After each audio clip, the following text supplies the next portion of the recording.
Ito ang kahabaan ng Pasig River dito sa Binondo.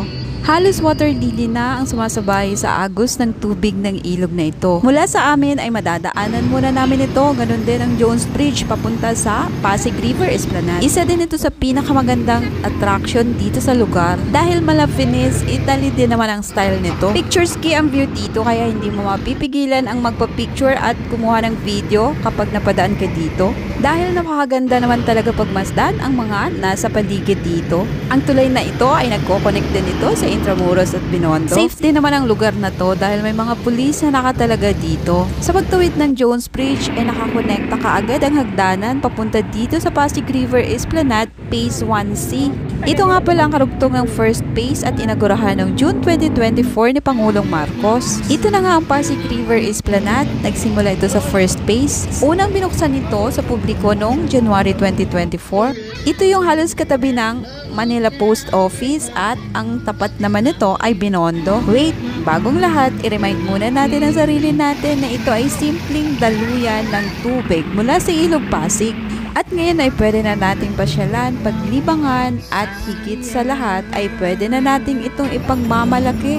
Dahil nga sa taglay ng ganda nito, pagkatapos ng ilang dekadang pinabayaan ito, ngayon masasaksayan na natin ang sigla ng Ilog Pasig.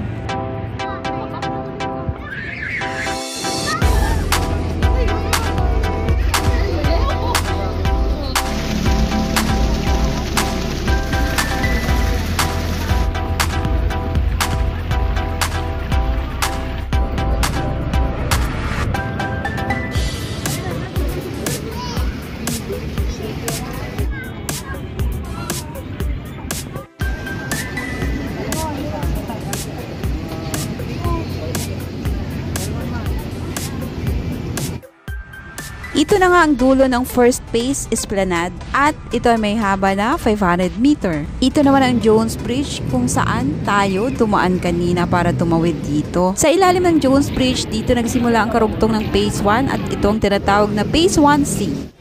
May haba itong 25 km. Inagurahan nga ito ni Pangulong BBM ng June 2024 kaya ito ng bagong attraction ngayon dito. Ito ang karugtong ng Phase 1. Yang parang Stairway to Heaven, walkway yan or bike lane. Papunta doon sa bagong tulay kaya mahaba-haba ng pasyalan mo dito. 3 meter naman ang lapad ng walkway or bike lane nito. Sa ground level ng Stairway to Heaven or yung roof deck, merong mahigit 30 commercial stall katulad itong kantahan, coffee shop, restaurant, retail store, at iba pa. Pwede kang mag-dine-in dito and of course overlooking ang view dito. Wow, ang ganda, diba? Para ka lang kumakain ito by the beach and overlooking ng city view. Perfect ang viewing. Ito naman ang roof deck, overlooking view kaya pwede kang sumampa dyan with your jowawers at magmuni-muni. Napakaganda talaga tumambay dito dahil napakaganda ng viewing. Mapaka ground level man ito o kaya roof deck, kahit saang bahagi ka mapunta ay napakaganda ng view. Ang hindi ko lang na alam ay kung hanggang anong oras sila dito. Pero itong mga kainan or yung mga stall dito ay nag-ooperate sila until 2 PM. And no worries dahil maraming guard na nagro-robbing dito. Pansinin nyo ang commercial area, napaka-modern ng mga amenities dito. Meron din kanya-kanyang electric and water meter. Nagkaroon nga ako ng interes sa mga commercial store. Ang sabi nila, trial pa lang ang upa dito. Pero ito nga't mukhang occupied na lahat ng mga stall dito.